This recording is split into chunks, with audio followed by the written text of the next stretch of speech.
mighty sexy. Tell 'em, hey, give me everything tonight. Grammy Award-winning artist Neo also performed. When I caught up with him, he talked about his growing family and his transition into acting. It's been a few months since I've seen you. What's been going on, man? Living and building, brother. Making babies and making music and Babies? babies. Is that a news yeah, headline, babies? Mm-hmm. No, Cool. I have a daughter. I have my beautiful daughter. She's 9 months. Hey, Maddie. She won't wave back. She ain't that nice yet. Oh, yeah. And then I have another one on the way. Yeah, Another one on the way, yes, man. sir. Mm-hmm. Wow, you just committed yourself to getting no sleep for the next 2 or 3 That's all years. good. I figured, I'm still young, so let me get it out the way now. I got my little girl. We just found out that it's a little boy. So Oh, man. I'm done. Girl, boy, bang, That's finished. it? So you're going to get your little football, Tie little it off, basketball? done, yeah. All right, we're going to have 2 future entertainers. I don't know. Maddie definitely sings. At least I think that's what she thinks she's doing. It's real loud and real high, and she be having a ball doing it. So I'm assuming that it's singing. Yeah. But you're not going to be like the stage parent. You're not going to be like Joe Jackson. I mean, maybe not Joe. That's probably not a good example. You know what I mean? Hello, Mr. Jackson. He said that. He made me say, I'm scared of you, sir. I will get a him. switch now. Talking crazy. I have the utmost respect for. So anyway, yeah. So what are we talking about? Not Joe Jackson. No, not totally Joe not Jackson. Joe Jackson, no. man. But yeah, man, I'm in the process of putting together the 5th album right now. It's coming along really, really nicely. Be looking for it around the top of the year. Okay. The movie Red Tails that we spoke about before, that's finally hitting theaters January 20th. I welcome you to the 332nd Fighter Group, your fighter pilots. The expectations placed upon you men are high. We have a right to fight for our country, the same as every other American. Now, what's your role going to be in that? I play Andrew Smokey Salem. He is one of the fighter pilots. He is from Alabama. He plays guitar and chews an ungodly amount of tobacco. Yeah. You had to prep for that role, or is it? I did. For 4 months, they gave me this black licorice that, honestly, I think I might have preferred the tobacco. Oh, really? It's the most disgusting thing you will ever taste. So for 4 months, I had a big wad of black licorice right here and spit it in the cup, and it looked like the real thing. Yeah, Oh, man. It was disgusting. But it worked. Do you feel like you're growing as an actor? A little bit. I haven't got that whole cry on cue thing down yet, but I'm getting there. Okay. You feeling the extra pressure playing such important characters like the Tuskegee Airmen as opposed to just a random character? Oh, yeah, definitely, especially because there were some Tuskegee Airmen there on set.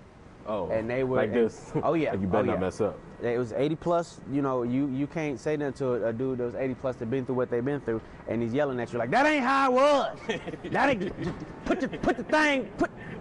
Right. Scene rolling, camera going. Like, sir, we're still rolling. We're making a movie, sir. Okay, cut. Let's do all that again because he's yelling. Yeah. After the break, 2 Hollywood icons. Jeffrey Wright on creating unforgettable characters, and Robert Townsend on the magic of making classic films.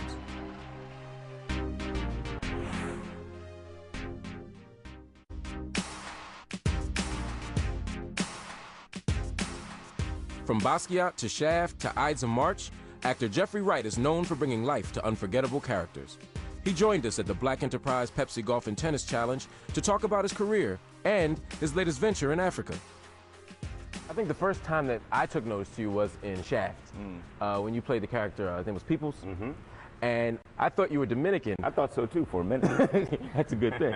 I mean, you really took ownership of that role. What's that process like to take ownership of a role like that to the point that people that's so convincing and compelling to people? Well, it's funny. I used to go to this spot where I used to work out and go get a shower and steam. Particularly, I would do it in between shows when I was on Broadway because it was up near the Broadway section of New York. And there was a guy who used to run the place named Raphael. He was from Dominican Republic, and I would show up later than everybody because I would be in between shows and I'd be going into the, the evening performance. And he'd say, Jeffrey, you turning into a one bite. I said, what? One bite, like Dracula with the fangs. So that's where, that's really where I derived, the Dominican flavor. So, the process is fluid, and you get it where you can, you dig it out of the dirt where you can. So, I never know exactly where it's going to come from, but hopefully it comes. It seems like such a cerebral process for you compared to, I won't say, I don't want to name any names, but there are certain roles in Hollywood, certain directors in Hollywood who seem to produce characters that are much more two-dimensional, much more flat, much more, much less interesting. It seems to me that you make a very deliberate choice, both with the roles you choose and also the way you approach the characters. Well, the key is, the roles that I choose. I mean, really, if it strikes me off the page, if the script has layers to it that I think that I can mine through and find something interesting within, if the script is relevant, generally, you make choices for other reasons as well. But if I really hit it, pure, it's when I can find something that really strikes me from a literary level first, you know. We've got a piece coming out next month, October, that George Clooney directed. That's a really wonderful script as well. Just opened the Venice Film Festival. It's called Ides of March. The next president of the United States of America, Governor Mike Morris. You really want this story getting out? Dignity matters. You were off the campaign, but you thought it was important to fix things. That script had, those types of layers, and the message behind it was very relevant. The politics behind it were, were timely. So, I try to find things like that. If it gets inside of my body and my head, then I go for it. For a while, I became a little bit disillusioned with the film industry. And as it turned out, it was at a time that my eye began to drift towards some other ideas and opportunities that have really taken most of my focus on a professional level. Got some interest in West Africa, a company that I've been developing very quietly, really, for about 7 years now, that we're now started to market. We've got a natural resource focused company there where we're looking at mineral opportunities and agricultural opportunities, but trying to do them in a 21st century way, trying to do them in what we call an evolutionary way, and that we are inclusive of local community needs, and that they have a tether to our commercial success. And we think we're onto something pretty interesting. Why don't you all give it up to the person whose vision it was for this movie to be made, Mr. Robert Townsend. Robert Townsend dropped by to discuss his new movie, his thoughts on reality TV, and his advice to the next generation of actors and filmmakers. So tonight you're here to screen your new film, In the Hive. Talk to us about about the film, what it's about.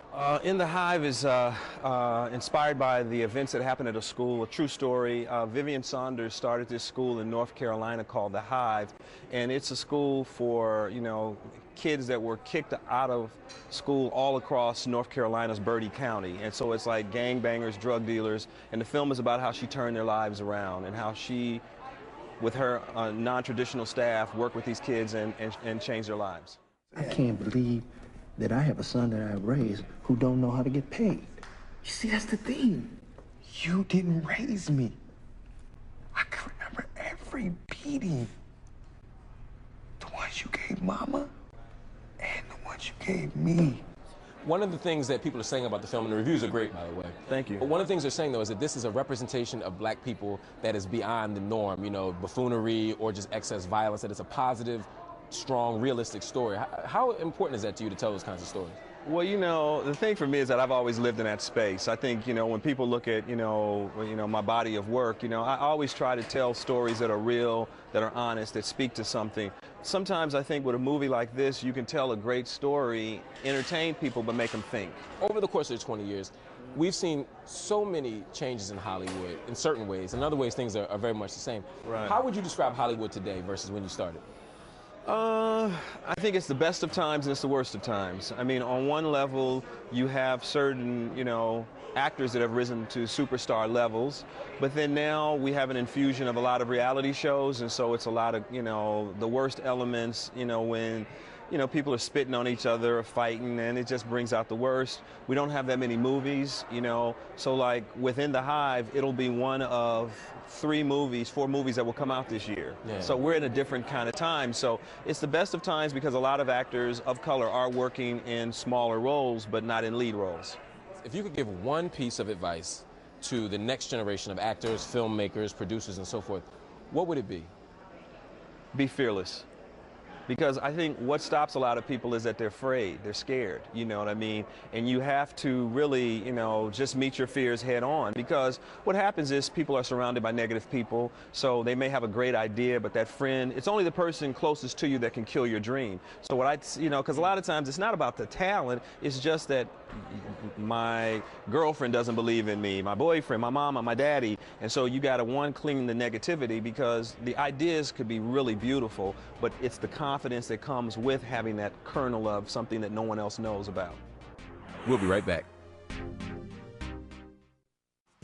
That wraps it up for this edition of Our World with Black Enterprise. Be sure to visit us on the web at blackenterprise.com.